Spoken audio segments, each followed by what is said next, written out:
Welcome back, everybody, to SNG Weekly. I want to thank everybody for enjoying all the selfies and pictures and stuff we've been putting up, and for all your support you've been lending that keeps us doing that very thing. This week, we are going to be working on The Martian. Yes, we're going to finish it this week. At least that's what we plan to do. In addition to that, we'll also be getting some time back in on the Enterprise for the Museum of Science Fiction. Actually, it's not the museum, it's museumofsciencefiction.org. So we'll be getting back to work on that as well. We got a busy week, but let's get it started.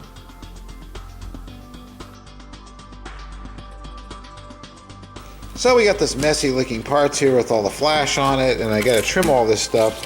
And what works best, believe it or not, is a pair of scissors, because with this 1630 two-part polyurethane resin, it actually cuts very easily with a pair of scissors, and then you can lightly go around and sand the edges so they fit together, and we'll tape these together and put some primer on. So all these parts are sanded and leveled, and they fit together really well. I'm surprised because the molds are warped, but they go together, they squeeze back together, so that's really good. Now that they've been sanded down and find all the other little imperfections to make them look pretty, we got to do what I did to this stuff, and that is primer it, which is the next step. And there are all our main hull parts painted, or primered anyway, and preened up to start doing right and left half assemblies, blending, cutting out the more windows. But the next thing I'm going to need here pretty soon is the aluminum armature. Happily, the parts still fit together despite all the warpage and everything else going on. Things still match up. There's a little bit of a tiny bit of a gap there, but you just have to squeeze it shut. None of that stuff's a problem at all on any of this. Likewise, same way there. So these are going to fit together really good. No problems. That gives me a right and left nacelle. And of course, these as well go back together very well because the seams, these are designed to be cast with a solid piece of material in it. You can see the where the vents go, which are these here. Actually, I have those elsewhere, but it is brass work done here by Elliot Brown of warmplastic.com, and you can see he's done a whole bunch of brass work, and those fit right in there perfectly. So these fit back together really good, but the reason the seam liner didn't make it exactly half and half is because they're going to be cast up solid with a tube running through it, and then you could pass everything through there. But since Ken's going to be doing an aluminum armature, then we'll just build these around the armature and fill in the gaps and sand it, and they'll be fine. So I'm very pleased that these still look really, really good and are in decent enough shape to make a nice model with it. And Ken, if you're watching, we need to get that aluminum armature. That's kind of almost the next step. I mean, I will be doing the windows, and I will probably be pre-painting the hull colors and everything on there. And Lou, if you're watching, I'm going to need the decals for it. So, but even though I'm going to pre-paint all this stuff, and before I assemble all the sub-assemblies together, I'm still going to need that aluminum armature to really start getting this whole thing to come together. And also, Jeff helps we're going to do those opening bay doors. We need to start working on that too. So, not trying to rush any of you guys, but I'll be held up a little bit while I wait for these things, but believe me, I got plenty to do for the next few weeks.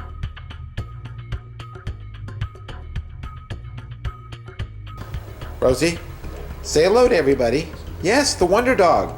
Remember, she used to be on the show every day, but she's still here just with us because Mary's off doing things and Zena's off home, and we just finished last week's show, and we're starting, what will be for you now this week's show here.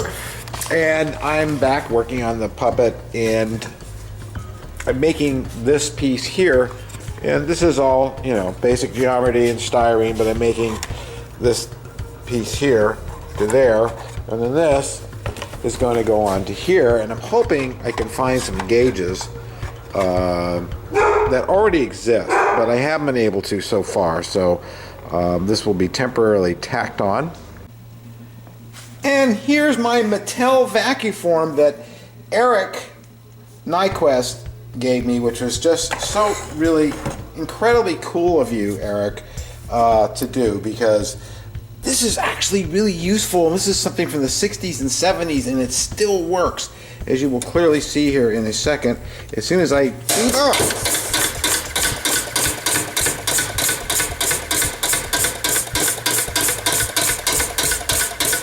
and that's that. And there we go. And I've got the parts I need, just like that. That is so cool. In fact, we're going to do another one.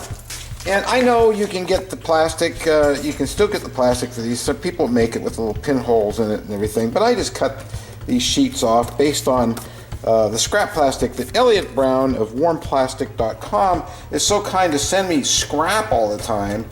And I cut it, it fits this just perfectly. I close that in there like that, and then we let it get hot. When we come back, we'll do another one. And over here, the chest pack is coming to life. I'm doing a little bit differently than what I had. These are the gauges that I had for the wonderful, everything's wonderful. It is, actually, it is wonderful. This is for the transmographer, but you know, the same parts will transpose, and this was for the transmographer as well. It's one of the ship balls. And so I'm going to add 2 of these. One of these, I got this little gear here thing that I can turn. I may put a motor on that if I can. We'll see if I can find one that goes slow. But basically, this is going to be our pack. But first, I'm going to cut out everything and fit it. Then I'm going to primer this and paint it gold or brass colored. Then rivets will go in and that kind of stuff. I just looked at the date on this. I thought, gee, does this have a date? Because of Underwriters Laboratories, they always had to have that stuff on there. And look what's there. 1962. And this thing's in really good shape. I mean, look at it. You know, I don't know what that is that was on it when I got it. I think it'll come off, but this is in really good condition. I don't even think it's hardly been played with. Of course, it will be now. But again, Eric, thank you so much. I get thrilled every time I use this. And here's the second pull, and you can see it's just right to the table, beautiful. The secret is just as you're slamming it down to be already pumping. This one is pretty good too, but it didn't pull as tight. So you should be already pumping, drawing air, because the minute that hits, it just sucks it right down if you're using one of these. They are excellent. They are really well made. Okay, a little primer on that, and I've also over here got all the holes cut out and all the gauges fit in from behind rather well. We've got plenty of room in there for electronics. And this fits perfectly. It follows the contour. I used the contour gauge to get this all to fit on there. Here I go with my one-handed photography again. But as you can see, that fits on there rather well.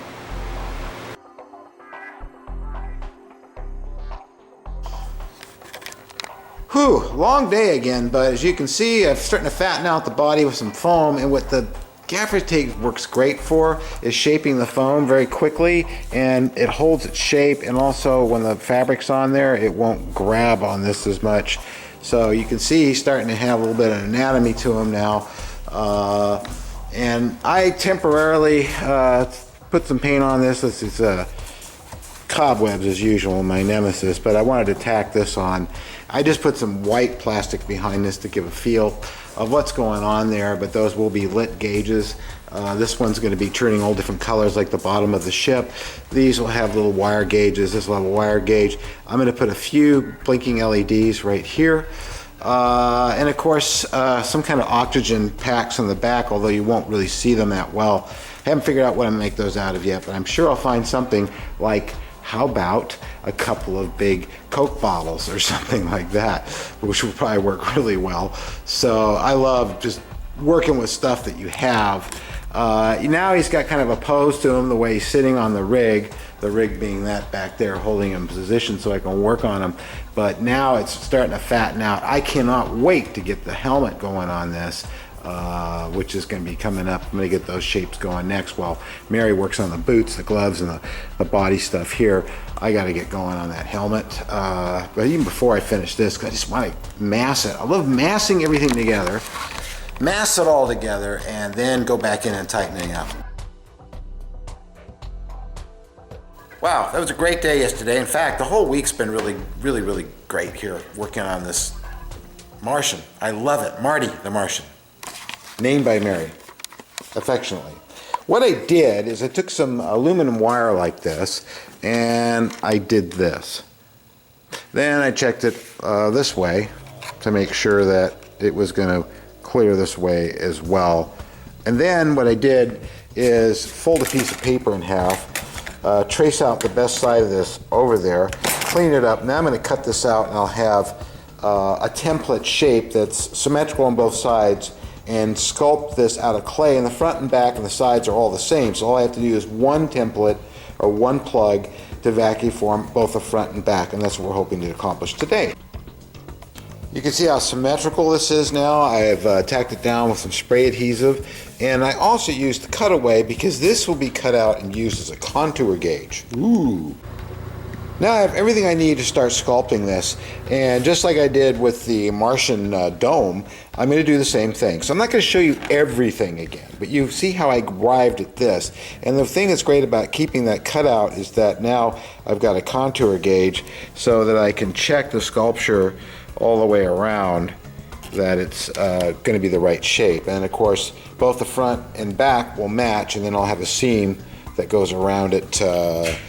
And I may make it clear all the way around. I don't know. I haven't decided yet, but we'll see. One thing for sure is that I'm going to have to adjust this collar. I'm going to have to cut it and have it come back a bit further to accommodate it. But I'll do that once I have the actual helmet, which we should have today. So there's our form. And, you remember how I did it last time. And it's pretty good. And once I get this made out of stone and sand off some of the little imperfections, it's going to be just exactly what I need to make a front and a back half helmet. Which should be pretty round and bulbous and have plenty of neck to go around his neck and plenty of room to clear his chin when his mouth opens and closes. So I'm going to wait for this to dry a bit, put a little bit of Krylon on it, and then hit it with alginate. And a little crystal clear that's hard to say. A little crystal clear Krylon on it, because what it does is it seals the clay off from the alginate, and it just comes away from your mold clean. So we are getting ready now to actually do the alginate on this and the plaster manage gauze, and then pour up the ultracal, and we'll have our form, and we can vacuum form our helmet. And it'll be really cool to see this guy with a helmet on. Yeah. The plaster manage gauze is hard. You know how I did that. Our alginate is supported underneath, and we're going to get this off the table here. And we need to take this out, our form, which should come out really easy if I'm right. And I think I'm right. Yeah, we got a little lock up here, so no problem. We just peel it off because this stuff's soft, and it'll just come off. And that time it came off pretty clean, as you can see. Because I had the Krylon on it. Brain glitch. Now I'm going to go wash this out, and we can pour our stone. And as you can see, we're real clean inside. We've got this mounted in a bucket, so I'll be able to level it out on the towels and pour our stone in. Well, a bucket of Ultracal 30, and I think, yes, we are. Yes, we are. We are going off. See, that's solid now. It looks wet still, but it's actually solid, and it's starting to get warm, so it will kick off pretty soon, and we'll be able to pull it out and put it on the vacuum form. I will have to sand it a bit though first. I know I will. There were a couple bubbles down here and stuff, but you'll see how it all plays out, just like the other one, except this is the cool helmet. You just gotta love this vacuum form. I mean to tell you, I really thought I'd have problems because of my spacing here and there, that I get darts if I bowed plastic too much, and it just came out perfect the first time, except for the hair that got in there. So I used that on the back half. I'm gonna do the next one. This is a test pull. I think this is something I can use. Well, that's 2 for 2. You know what? I love this vacuum form machine. I can vacuum form the world with it. Well, maybe not the whole world, but I can do all kinds of stuff. Props, things. Not that I couldn't do it on the other ones I have, but there's something about this one. I think it's because of this. I mean, this thing makes an absolute perfect seal all the way around. And so if it's got absolute vacuum, you almost don't need this. It does help. In fact, it sucks it down right into the cracks, right into the corners. I mean, it's just so perfect. Look at that. Did I say I was excited? I'm going to pull this one off now, and we're going to tape the two together and see how this looks on the Martian's head. And as you can clearly see, get it clearly, this thing just comes out so clear and nice. Now, when this completely dries out and I can sand it, I can really get it perfectly smooth if I need it. But it sure looks good for now so that we can do our test. Now I got a front and a back half, so I'm going to cut it out, tape them together on the head. Well, here we are. It's Tuesday of the new week, and really all I've been doing is working on Marty the Martian, affectionately named by Mary. And what you see here is, well, the helmet, and it's, you saw how I did that. And this is in two pieces. Flip the monitor around in two pieces, like so. And then we have another piece over here. Is the front. You see I have this flange right here, and that's based on, because I knew all this would happen, having to do the front and back. You can't just make a solidly clear canopy like in the drawings. I have this brass edge to it, so it looks like it's actually clamped on their heads, being that steampunk and things are primitive, advanced Martian technology. I know, it's a movie. Here you can see the opening on the back. Well, this is allow the cables to come out. We can move it right and left. I had to, once I had this made, adapt a collar to it with some very crude welding there, because they would add crude welding along with rivets. This slides over like so. It goes down into these nice little things here I had to make. I mean, you have to kind of fudge all this as you go. So then this part comes here like this, and that slides down and could fit in there. Oh, there you go. So that gets about like that. And then what we're going to do is we're going to put some screws through it. And let's get one screw in like so. We're going to get another screw in over here.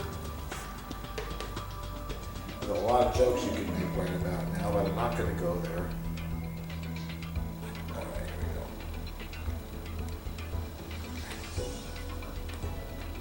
It actually fits together pretty precisely, considering that all I did was sort of do it as I go along, make patterns, you know. So I had to rip off the original neck I had, put this down, get this helmet to fit the shoulders and everything, and all the spacing right then, with paper figure out this pattern here for this part. And I drop another screw. I got lots of these. This one goes in there. And we get this one in. Didn't put too many in. What I'm going to do is put a bunch of rivets around the edge of this. The main thing is I want everything to be strong and not cracking and breaking on me. So there. This is nice and snug now. I can move it a bit, you know, so I might put some more felt in there or something like that, because there's felt in there to take up some of the gap. But other than that, it fits really, really good.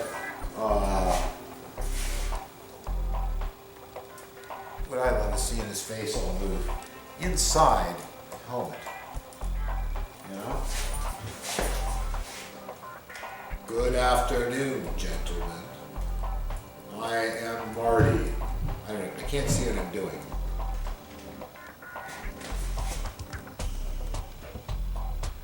There's his eyelids opening up. And I think this is the brows, so you can help move them up even more. And he closes pretty well.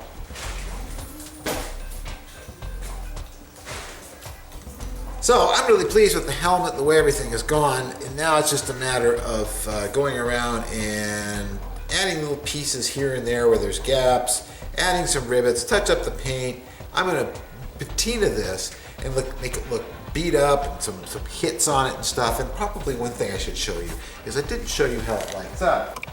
This guy has seen a lot of spiders. Hot glue. Let's light it up. There you go. All lit up. The gauges are backlit. I got a nice slow turning RGB bulb that I got from Randy Newberg. I'm going to turn off the lights here for a minute so you get a feeling for kind of what it's going to look like when we actually shoot it. Of course, with this camera overstops, so what I'm hoping is that with our good camera, we don't have that issue. Of course, we are going to have some stage lights on too. And as soon as there's some lights on, everything kind of settles down and shows its true brightness. I'm going to zoom in a little bit there. And just so you can see that the gauges are actually lit, I'm going to turn them off. And you can see the difference. And that's with them on. So that's looking really cool. So I'm really pleased with the way the Martian's looking. I think Marty's turning out really well. Mary, of course, is working on the clothes and the fabric. But what I'm going to do next, of course, tomorrow, is finish this all off and age it, and weather it, patina it, and fix all the little problems that are showing, which aren't many. And then once Mary finishes the costume, we have a finished puppet. Here you can kind of see how things are looking from the back. I probably will, after all, leave this clear. I figure why not? I don't think it'll be a green screen issue, but we'll see, because I can always paint it the brass color back here. And you know, we're going to have a couple of tanks here, and we'll be able to barely see those, but they will be there. They'll be sitting up kind of high on the back here, and there'll be air hoses coming out and going into here. I'm probably gonna put a fixture here and here, which will help block these bad welds. So we'll have the tubing, the breathing air hoses. So, okay, lots more to do, but we really are getting closer and closer to being done with it. Well, lots of stuff done on Marty the Martian for Martians Attacks SNG. I have to say that because sometimes people say, what's this for? So you're obviously new and you don't realize that we're making a movie about Martians invading our studio to showcase what it is we do here. I really wanted this, and Mary wanted this to be completely different than the original Mars Attacks cards. I know Mr. Drexler, you said it's got lips. That's so he can kiss you. But no, really, I wanted to give him lips and teeth and eyelids and just kind of make him our own Martian, but different from what you've seen before, especially in that movie. Of course, Barry's working on the boots. There's a strap that goes across here and ties all that in.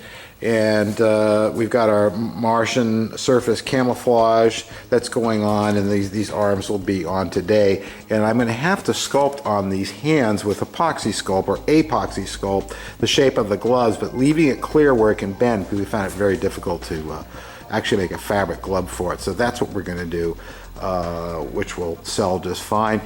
He's got his air hoses in. I got a couple of bottles back here to be tanks. I don't think we'll ever see them, but we do have them in place.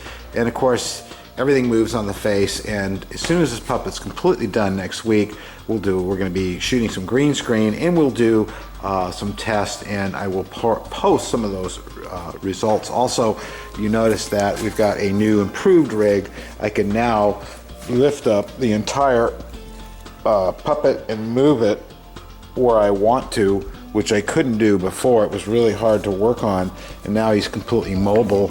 And of course, once I remove him from the rig, we can do our main puppeteering. And he moves really good. His head moves really nice. Everything's really, really good. I just can't show you that right now because I would need a couple people to do that. And there we go. We got some gloves. They're kind of segmented because, you know, I've got to be able to move, but they look stylized and they look pretty neat. So of course I'll be able to shape these better because this stuff's really soft, the epoxy sculpt, but once this completely hardens up, I'll be able to sand them a bit and add little bits and pieces to them, and as you can see, they still work just fine. Not to mention, we have got some gloves. Oh, really? See? So they Yes, still, look at that. Look at that. Because we really, you know, it was going to go, Here. oh, really? Oh, I see. Let me just fold this under, and we're going to have gloves and a sleeve. Oh, okay. So And we'll that's get all gonna- that worked out. That's going to all wrap around there. And then these will be sanded down smooth and stuff, and then painted a black color to match this material, and we should have exactly what we are looking for. All right. Yeah, I think so. Thank you, Mary. You're welcome. Well, it looks like just as I'm about ready to start cutting our video, we got this far, and you can see what I did with the hands, you know, painted in black. I still need to go over them again and do little bits and pieces of different stuff to them, but they look great on film. They actually look good in person, and they still function rather well. So now the epoxy has started to set, and I have no issues with it working. So that worked out very well. Mary's still working on this side, but our puppet's starting to look very, very done. And of course tomorrow he will be completely done. But at least you got to see that In this week's show. truly a great week. We had such a great time working on Marty, and well, he's finished.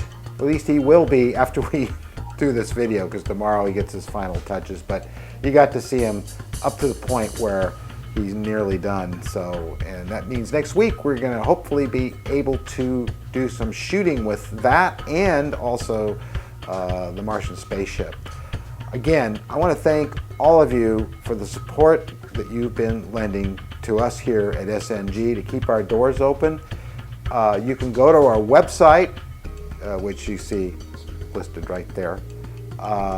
And we have a store, we have a support page, and we also have the page for contributing to having this model built for the museum in Washington, D.C. of science fiction.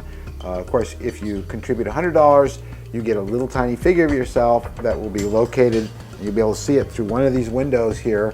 And if you, any other amount, of course, your name will go on a plaque, not this one particularly, but a big one that will have all the names listed on it at the museum of all of those of you that helped contribute to that project and this model being built. Again, thanks so much from both of us, and we'll see you next week.